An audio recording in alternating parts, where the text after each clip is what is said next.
Good evening and welcome to the Line of Scrimmage DFS Cash Game Show with some GPP and some DFS ownership percentages. Week 16 of the NFL season. I'm here with the scholar John Laub and myself, Emil Kadlec, the old man of fantasy. How you doing, John? I'm doing good. If everyone notices, my mom is 74, but she insists on buying me a Christmas present every year, no matter what. She got me this really cool new hoodie. I love it. It's so nice of her. You know, once you have a great mom, till the end, she's going to buy her son a Christmas present. But happy holidays, everyone. Championship week. I got Kamara yesterday, so I'm really disappointed about that. But I got lucky. I had Mike Evans, and I have Derrick Henry. So I'm crossing my fingers. But it doesn't look good, but at least I got a shot. Yeah, I have Kamara in one league, and I'm in so many leagues. I'm in a couple championships just because, and I'm thinking I'm probably playing against Kamara in one or two of those. Yeah. Oh, hey, Russell Wilson. Is that a replay? I've got this on my phone. We'll talk about it as we go. But anyway. And I did pick Wilson up in one league and started him a couple weeks ago, and I've kept him on my team, and I started him this week. Anyway, babble. It is a fun time for everybody. All right, let's try one of these view graphs here, like the first one. This week, as always, we have DFS Sleepers for you. Now, give me a moment and let me chat, because the world is down on Ben Roethlisberger. I get it. We all watched that game against the Cincinnati Bengals, and it was not a pleasant experience. We all know that the Steelers have lost 3 straight games. They were 11-0, and there was a possibility they were going to run the table. Mm-hmm. They've collapsed in 3 straight games. But ladies and gentlemen, Ben Roethlisberger is $6,400 here. He's at home. I believe in Mike Tomlin. You don't think he's been up and down these players all week? You don't think Mike Tomlin is more motivated and getting these players and challenging their manhood? The Steelers here, this is their season. To drop 4 consecutive games before the playoff. I mean, we're in week 16, Emil. Yeah. Can the Steelers drop 4 straight games and then hope to get it together in 2 weeks for a playoff run? They need a win here desperately. They're at home. In general, the Steelers have played better at home with Roethlisberger and Tomlin over the years. And no one is on Roethlisberger, Emil. What is Roethlisberger's ownership this week? Let me get to that real quick here. Sorry. Not a problem. I should have had that on. Oh my gosh. 1.5%. I mean, a fireman runs to a fire when everyone's leaving the house. I'm running towards this fire in Pittsburgh. Everyone's leaving. I got my hose on. I got my safety jacket, my helmet. Roethlisberger is here. I think they're going to light up the Colts. And I looked a lot at this. Roethlisberger's had a good year. 30 touchdowns. I was actually shocked. I did not realize that Roethlisberger has thrown 30 touchdowns this year against only 10 interceptions. And that is basically with a subpar running game. And Juju Smith-Schuster has not performed to expectations. He's got over 3,400 yards passing. So he has an outside shot at 4,000 yards this year. Whew. He is still averaging 18.9 DraftKings points per game. We all know he started the season on fire. The first 4 games, he had over 19 points in every game. Obviously, he's fallen off. But then he had some games here. Dallas, 28. Cincinnati, 32, Emil. Washington, 22, even though they lost. Roethlisberger has 25, 35-point upside. I like this matchup a lot. I think Mike Tomlin has fired up these players. I know Mike Tomlin is that quiet, unbelievable motivator behind closed doors. He reminds me very much of Joe Torre. He doesn't say negative things in public. He's very cool and collected in front of the media. But I guarantee you, behind closed doors, Tomlin is all over these guys. Mm-hmm. And he is challenging these Pittsburgh Steelers. Lost 3 straight. They're at home. Now, if they were in Indianapolis, I might be a little bit more concerned. They got receivers still. Deontay Johnson, Juju Smith-Schuster. They have Claypool, Eric Ebron at tight end. They got players to make plays. I like Roethlisberger here. He's only 6,400. Now, Emil said he's what, less than 2% owned? 1.5. I mean, he might be the ultimate GPP play because the 30-point upside is glorious. I do like him in cash games if you want to differentiate. I think he smashes here. Then I'm going to go in the running back. There are a lot of high-price runners on this slate. David Montgomery, Miles Sanders, Austin Eckler, Nick Chubb. All of them are a healthy $7,000 or more, including Jonathan Taylor. Now, I don't really like Jonathan Taylor in this Pittsburgh matchup. But you got a lot of high-price runners. If you want to get 2 of them into your lineup, you need to find value. I like Daryl Henderson here. We have a nice high over-under, 47.5 last I looked. We know that Cam Akers is out. He's not going to play.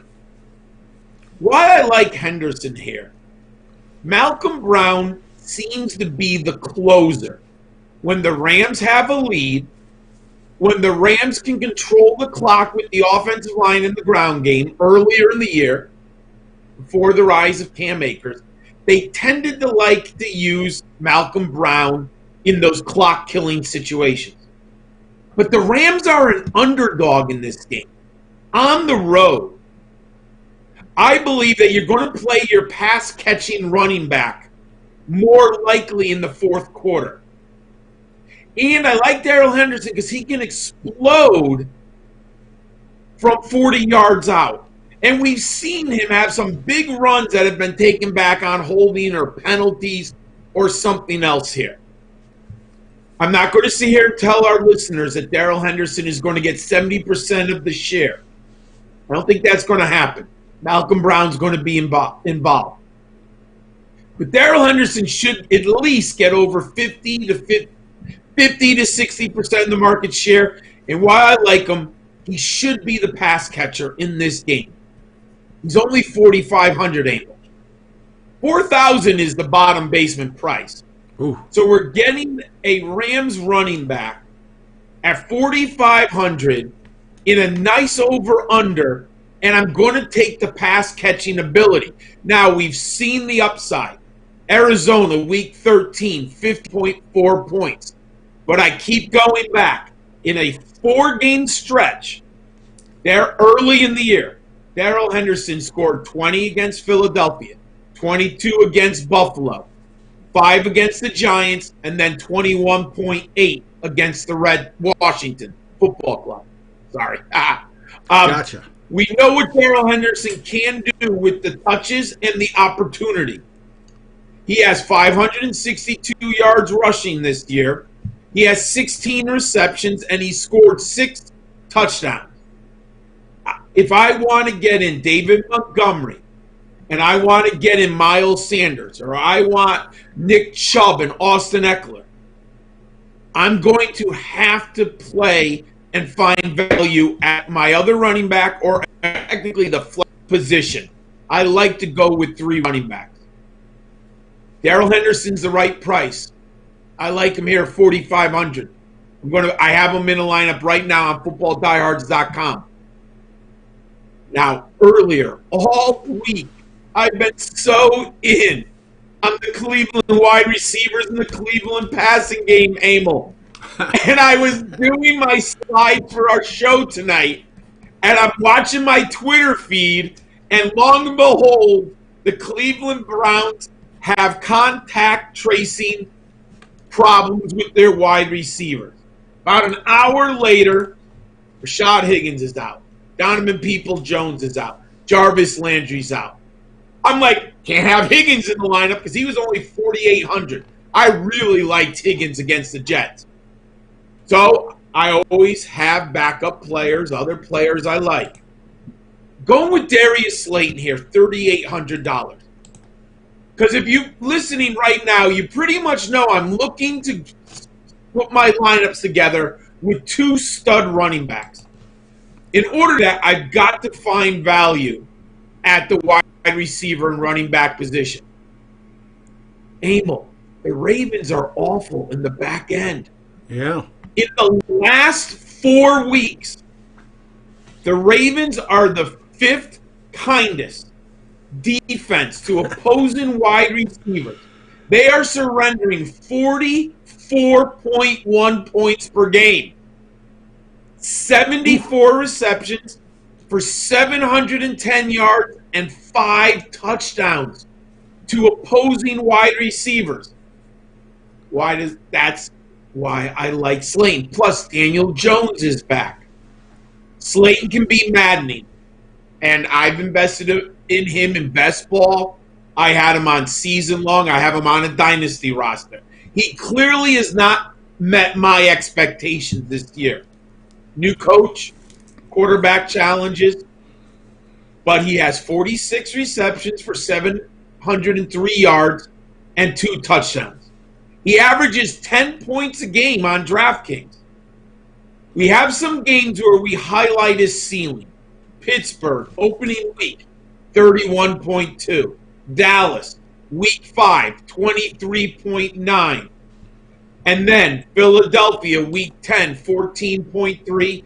And last week against Cleveland, 11.4. In the last 2 weeks, Darius Slayton has 17 targets. Ooh. With Colt McCoy. Daniel Jones is better than Colt McCoy. Darius Slayton only caught 7 of those 17 targets. Daniel Jones is more accurate and a better quarterback. And I don't expect him to be running very often because of the hamstring injury. I like Darius Slayton a ton in this matchup. I also like the game script. Baltimore is favored at home. Giants should be throwing often in the fourth quarter. It's the secondary that has been burned in the last month. I like Slayton here. He's only 3,800. When you're looking to put together a lineup with 2 stud running backs, and maybe you want to go high-end quarterback, you need to save salary. I like Darius Slayton here. I know he can be maddening because he has a floor that's bothersome, and I'm taking that risk. He has a floor of 3 points, but he has a ceiling of 31. And this matchup, to me, says that Darius Slayton should play well. And I think the Giants are at the point in the season where they should be playing their younger players and giving them opportunities. The Giants have played better football the second half of the year. Give your young players opportunities on the field. And the amazing part, so here I was looking at snap counts. That's week 15. Where's the Giants here? Let me get to them, everyone. Giants. Darius Slayton. I can't find, of course, when you need him. Yeah, by the way, he was while you're looking for that, Darius Slayton is DFS owned at 5%. Whoa. Unbelievable. That's great. Look Yes. at Emil last week. He led the Giants receivers in snap share, 87%. He led them in targets with 9 for 29%. And then when I go to, I'm using our tool that I love at Football Diehards, snap counts. When you look at the season average, let me get here. Darius Slayton has been on the field for 80 6% of the snaps of the Giants' offense. Ooh. He has 19% of the target share. The Giants need to find out how good Darius Slayton is. Do they have to draft another stud receiver?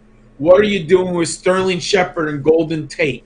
How are you going to rebuild this offense next year? Where are you going to make your young quarterback better? The Giants should be feeding Darius Slayton a lot these last 2 games. Hey, the last 2 weeks he's gotten 17 targets. The coaching staff finally woke up. Let's get him the ball. Maybe it's Colt McCoy. Right? I mean, I'm a big believer late in the season. Let's see what our talent, our young talent can do. I'm a college football guy. You see sophomore freshmen playing in bowl games late in the season. You need to do the same thing in the NFL. We don't know if Golden Tate where he's going to be next year. I'm not convinced Sterling Shepard can be the alpha male. This wide receiver class is loaded, Emil. Good. Wait till we start talking about the wide receivers in this draft class. Should the Giants dip into those players? So let's see what Darius Slayton has. I like him here, 3,800. Put him in. He's a good value. In order to hit 3 times, we only need about 11.5 points. Slayton should hit 3 times value. If he gets into the end zone, you're doing extraordinarily well, everyone. Excellent. By the way, also Daryl Henderson, running back, the Rams, is owned at 7.8%. Just FYI. That's pretty nice for... Oh, you can almost do GPP. Almost. That's interesting. For cash games, I love it, but you could almost do GPP for that one, too. It's a good feel. All right, let's go off to the next slide. I think this is the one. Oh, wait a minute. It's this slide. Sorry. There we go. Got a little ahead of myself there. We're doing our Fantastic Four, ladies and gentlemen. And I got a real nice one for you. I wanted to have you really feel good about building a lineup around studs in the backfield. So I gave you one running back, Giovanni Bernard. And I know Giovanni Bernard can be frustrating. Before his explosion against Pittsburgh, and we were just talking about how we all saw that game, Giovanni Bernard had gone 6.9, 4.9, 4.3. I get it. He was not playing well. But then, the matchups. My friends, the Houston Texans are giving up 31 points a game to opposing running backs in the last month. What I also like is the Texans give it up not only on the ground, they give it up in the air. 25 receptions for 210 yards and a touchdown in the last month to opposing runners. Giovanni Bernard is only $4,800 here. Plus, any man with a mustache that good, I got to put him into my lineup. But Giovanni Bernard here, you've got to like the opportunity share. The opportunity share is there. Now, there is a floor that he doesn't do much with the opportunity. I understand that, and that's why the price is $4,800, because the price is valuing the floor there, putting it into the salary. But again, I'm looking at week 15. Let me get to Cincinnati here. What's he owned, Emil, while I look through these stats quickly? What is his ownership here? You're talking about Hurts? No, about Bernard. 5.3% for Giovanni. And last week, he was 68% of the snaps, Ooh. and he had 9% of the target share. Now, remember, that target share isn't pleasant because they didn't run the ball. They pounded it, which is another reason Bernard is most likely to get over 20 touches this week. I like Bernard here for $4,800. The matchup screams opportunity on the ground for Cincinnati. Plus, I then can place in 2 of the big 4 wide running backs. So I like Bernard for $4,800. So this allows you to spend up whatever 2 you like and go to footballdiehards.com. You can see how I put together my matchups with Chubb and Montgomery and Eckler and Sanders. Bernard is 4,800. I love the savings price. Then, I'm dipping into this Cowboys game. We just saw the Cowboys and the 49ers went off. The Cowboys scored a lot of points a couple weeks ago also against the Cincinnati Bengals. Now, they're not the Cowboys of earlier in the season. They were so good with Dak Prescott before the injury. But actually, the Cowboys are playing a little bit better offensively the last couple of games. They scored 30 points against Cincinnati and 41 points against San Francisco. They now welcome into town the Eagles. So you know what, Emil? The over-under here, what was the over-under? Oh, I forgot. I think it's over, let me get on my sheet here, 49.5. I'm going to dip into this game. I love Amari Cooper. He's coming off of a disaster. Richard Sherman just shut him down. 3 targets, 2 receptions, 10 yards. What is Amari Cooper's ownership, Emil? You're going to be surprised. He's the 5th most owned wide receiver at 14.3%. What is it? 14.3%. The 5th. I might have lost you.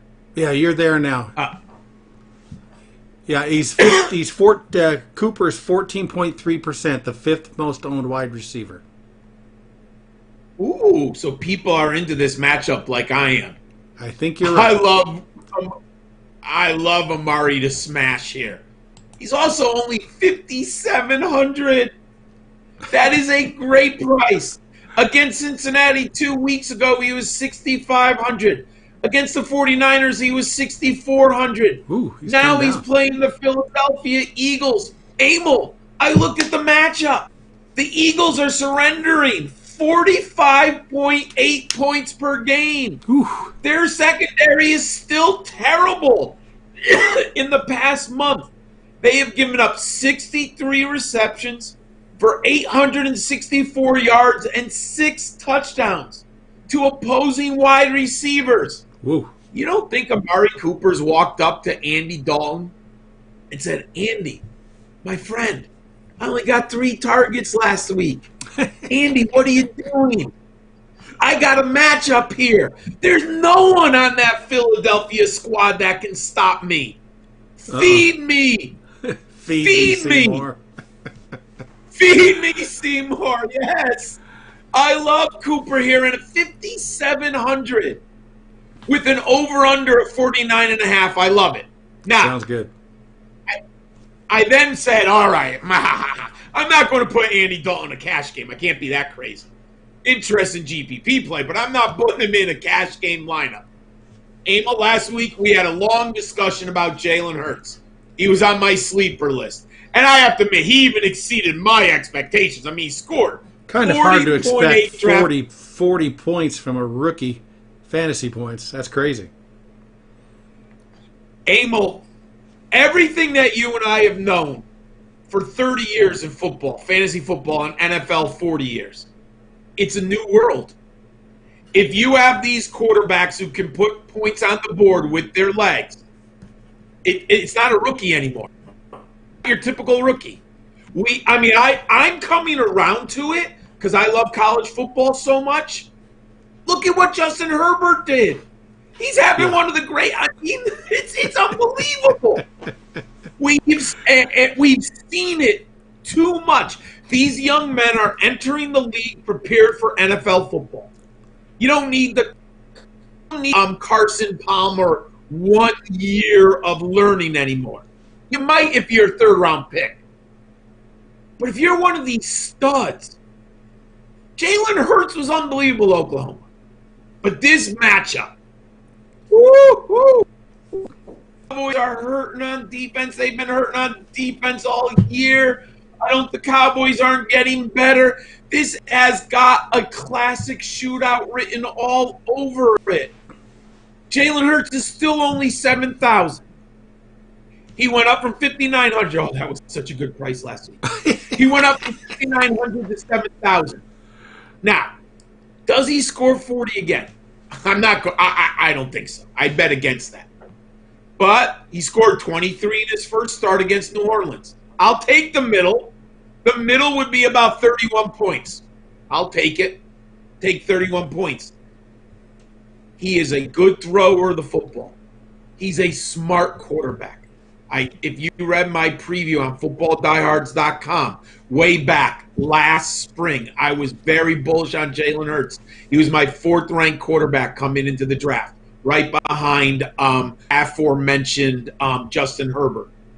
I was very strong. Anyone who saw me, anyone who listened to me, all summer I talked about Jalen Hurts, have him in 3 dynasty teams. I missed him in the footballdiehards.com with Mike and Bob. For some reason, I didn't get him in that league. I'm so mad. Anyways, Jalen Hurts. I liked him. I saw him too much at Oklahoma, Alabama. The kid can play. He's not perfect, but the young man can play.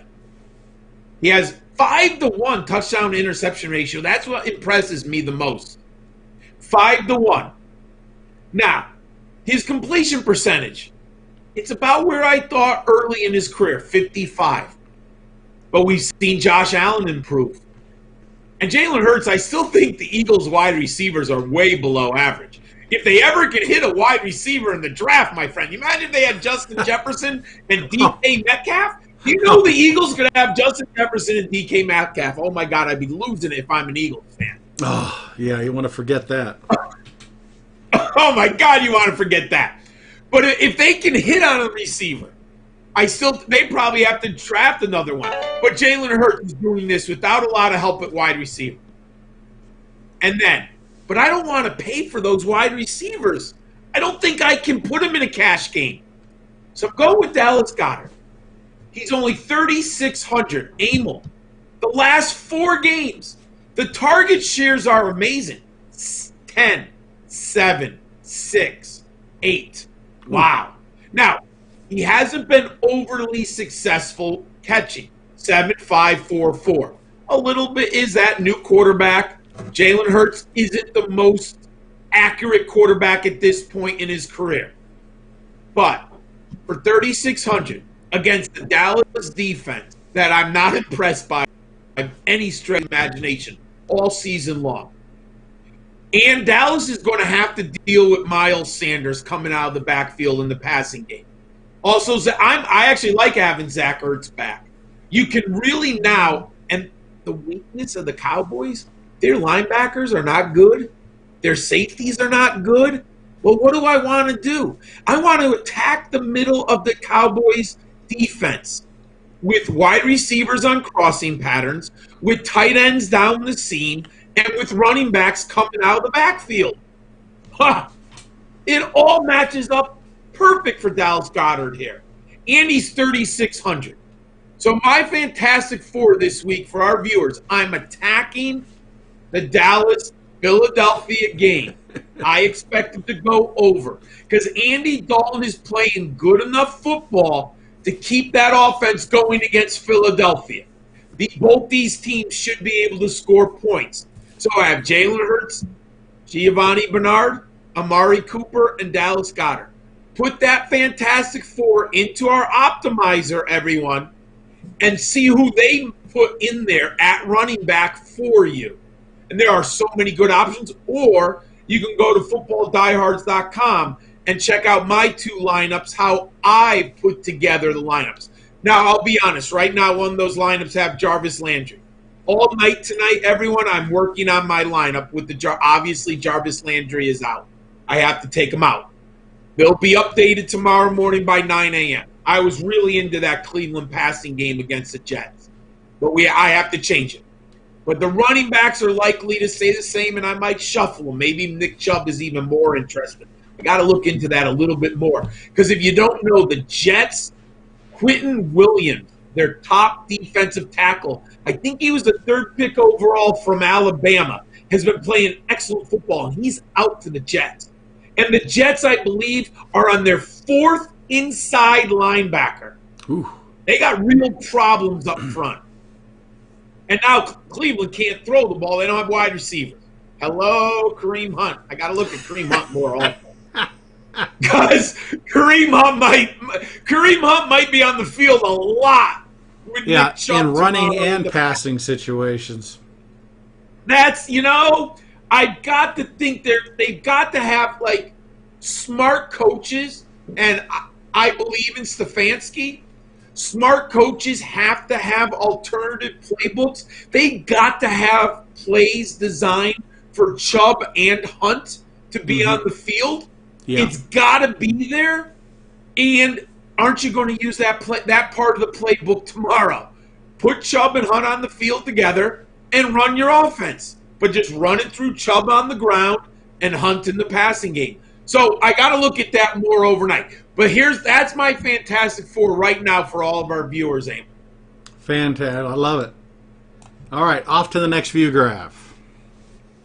Ladies and gentlemen, we have so many good tools and articles to help you. I mentioned the optimizer before. Go to footballdiehards.com. You can get the optimizer and put in the Fantastic Four for you. And see, you can get up to, I think it's 20. But I always use the 10 lineup option. But I think you can get up to 20 lineups around the Fantastic Four. For GPP and cash games, you can put them in. But if you want to read and get a lot of insight how to help you put together your lineups, we have the DFS 3 and Out by Bob Harris, the Hall of Famer. It's up there right now. A must-read each week. The Shadow Knows by Gary Davenport. He analyzes cornerback, wide receiver matchups. Go check out the Shadow Knows. Justin Lanero, our teammate, does DFS, digging in the crates daily.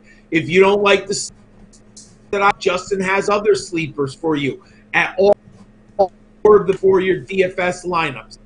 I mentioned it. You have the Scholars DFS Sheet of Knowledge. I'm going to be updating it as soon as I'm done with the show today with Emil because of this news with Cleveland. And I was into Rashad Higgins and Jarvis Landry. And they're both off the slate now. So I have to rearrange that. But by tomorrow morning at 9, it'll be updated. And then Kyle Dvorak has our DFS cash game and tournament breakdown. You have everything you need on footballdiehards.com to put together a winning lineups. And Emil, don't we have a special for all our viewers tonight? You're talking about the 5% off? Yep, the $5. What's the $5? $5 offer? for the rest of the season. Go to footballdiehards.com/Laub, L-A-U-B, / and you get the rest of the season, which includes the playoffs and all the way to February 15th for $5, which is very cheap. All right. Very cheap. Great deal, cheap. Everyone. All right, off to GPP. Emil, while I was thinking all day, watching the Buccaneers just blow out the Detroit Lions. Ooh, painful. I'm looking over for our GPP contrarian stack. And I said, I thought about Pittsburgh, but I'm not sure if the Colts on the other side, and I think people are going to be into it, even though I did like Roethlisberger. Then I realized, not only is the world down on Roethlisberger, the entire country's down on Russell Wilson right now. For the first 8 weeks of the season, people was Pete. I thought he had it locked up. I don't think he does now. I think it's kind of gone to Josh Allen. If that, I didn't say that, but that would be my vote right now. But man, you look back. I was looking at these numbers: 35, 34.5, 40, 25, 25, 36, 29, 29. Those are the first 8 weeks of the season. 8 games of the season.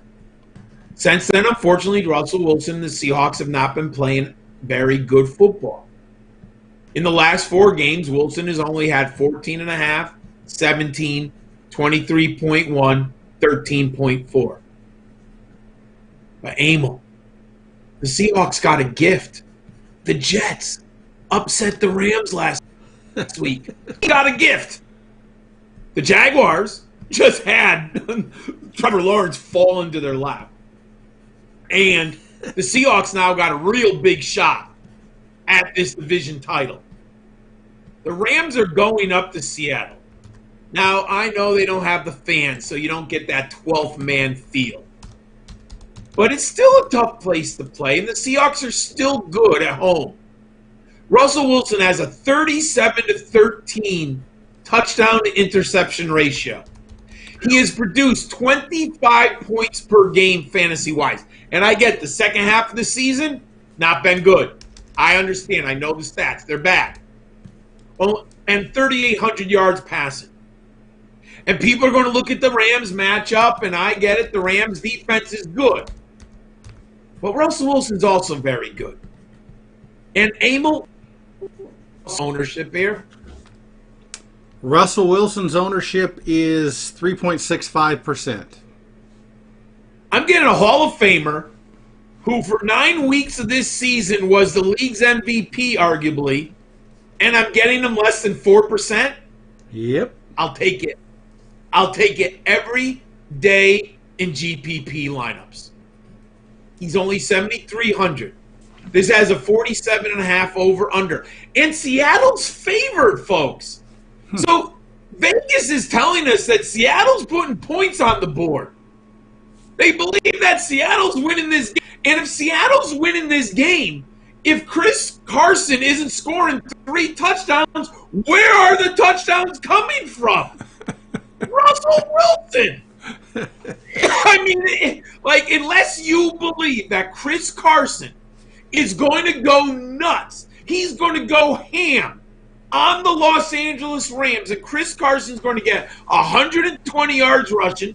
He's going to score 3 times. Where are the points coming from? Yeah. I mean, from Russell Wilson, folks. I love Russell Wilson here in this matchup. Again, high risk, high reward.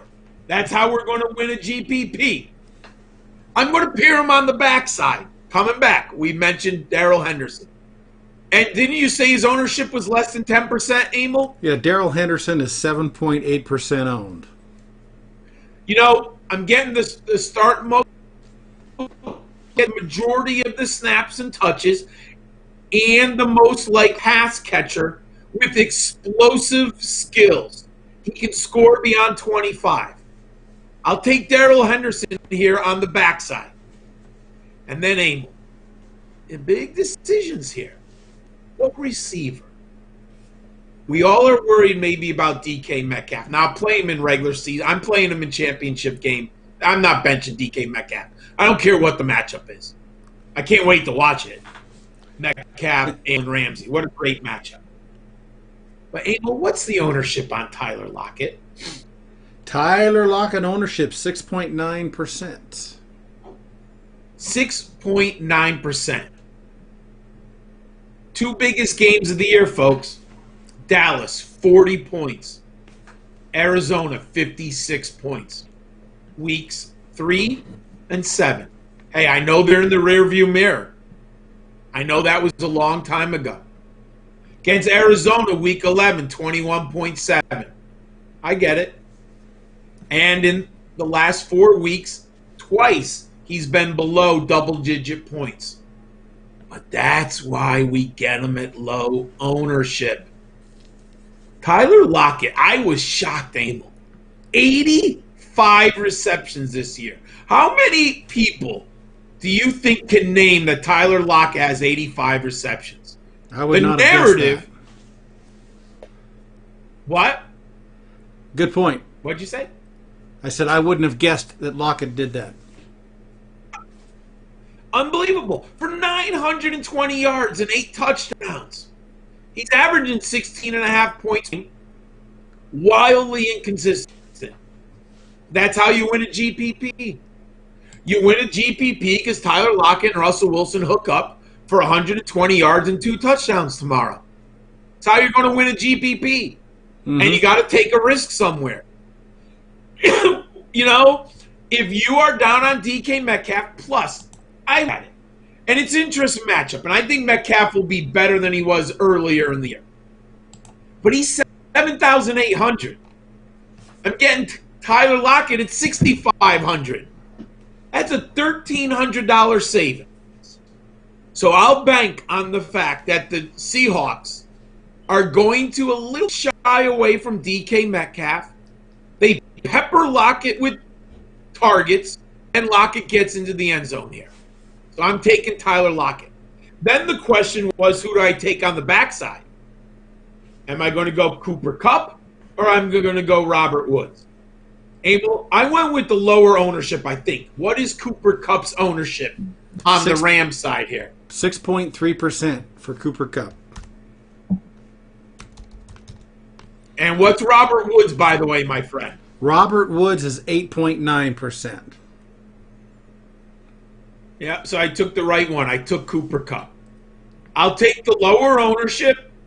I say I think it's $400. Yep. Woods is $7,000. Cooper Kupp is $6,600. Mm-hmm. I'll take the price savings and hope that Cooper Kupp explodes. He hasn't in a while, but we have games against Tampa Bay with 28.5, Miami 25, Buffalo 28.7. So the ceiling is there. I'm going to bank on Cooper Kupp having the lion's share of the red zone targets. Maybe he gets 1 or 2 touchdowns here. And then at tight end, I'm not going to go Jacob Hollister. I'm not going to go Will Disley. I'm not going to go Greg Olsen. They're all on the field. They share time. There's no ceiling. I need a ceiling player in a GPP. And that ceiling player at tight end is Tyler Higbee. In 2 of the last 3 games, he's exceeded 12 DraftKings points. When he's been targeted over 5 times, Tyler Higbee has been productive. He just doesn't always get over 5 targets. That's the problem. You're like, can you just give Higbee 5 targets, coach? Hey, coach, 5. Not 3, not 4. I'm asking for 5. Because when he gets 5 targets, Tyler Higbee, 5 targets against Philadelphia, 28.4 points. Last week, 5 targets against the Jets, 16.7. Against Arizona, 2 weeks, 6 targets, 12.4. Hoping for Tyler Higbee to get his magical 5 targets. He's only $4,000 here with a ceiling of. I like that here. Every starter, Henderson, Lockett, Kupp, and Tyler Higbee, have 20-point ceilings with maybe horizon, and Russell Wilson has a 30-point ceiling. Obviously, in a GPP, the game script has to go our way, right? Mm-hmm. Robert Woods doesn't get into the end zone. DK Metcalf doesn't score. But that's why we have value on these players and why they're not owned. By the way, what is do you have ownership on Metcalf and Woods, Emil? Just to see, like, what's you said Woods was what, 8 or 9%? 8.9, yeah. And what's Metcalf? All right, let me look that up. He's 14.5. He's up there. He's the 4th most owned wide receiver this week. So DFS players think that DK, that's actually a good sign for a Russell Wilson. Yep. Oh, wait a second, Emil. Look at this strange contradiction. DK Metcalf, you're telling us, is 14.5% in DFS on DraftKings, right? Yep. But Russell Wilson's 3.5%.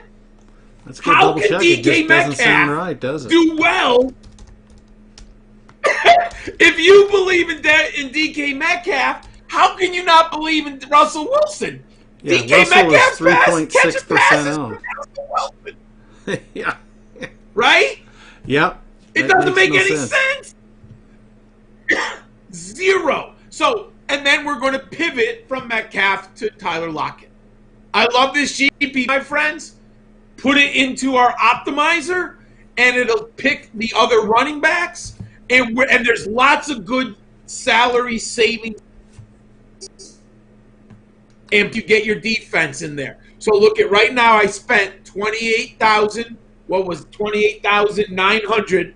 But you still have $5,275 for your remaining 4 players. Put it into our optimizer. I think you're going to like the lineup you get, everyone. And Tyler Higbee is owned at 2.9%, so he's fairly low owned. Little frosting on the cake there. It is if Higbee can have like that 18-point game, you are in really good shape with this lineup. Yeah, that sounds fantastic. I like that one. So I have a question here. Let me flip over to this screen.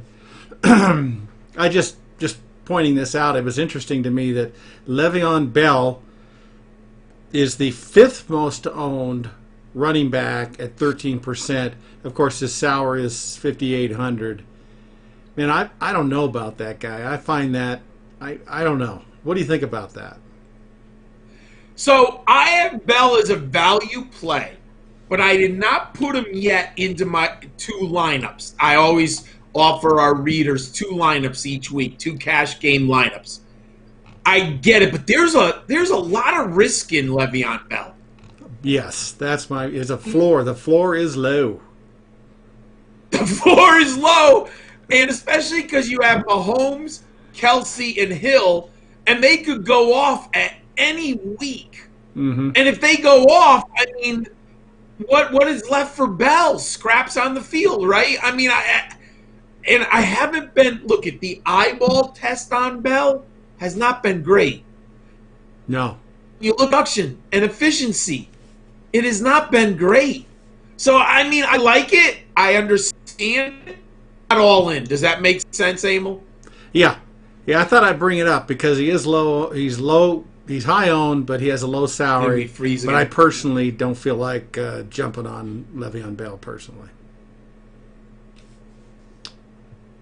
So, anyway, it looks like your camera got delayed, but you're still there. So, any last comments for our audience? Just, if you're in a championship game, good luck tomorrow, everyone. We got a big game tonight, Miami and the Raiders. I don't have anyone in tonight's game, so I can relax, just watch football with no fantasy football stress. I'm going to just enjoy the game, do a little scouting on Tua. This is a big important to me. Where does Tua fall next year in fantasy football? I've been watching him closely the last 2 weeks. I think it's very important that I put a lot of eyeballs and time on Tua Tagovailoa. And what is Miami going to do in the offseason? Emil, I had Najee Harris. It looks so good in a Miami uniform. They have 2 picks in the first round.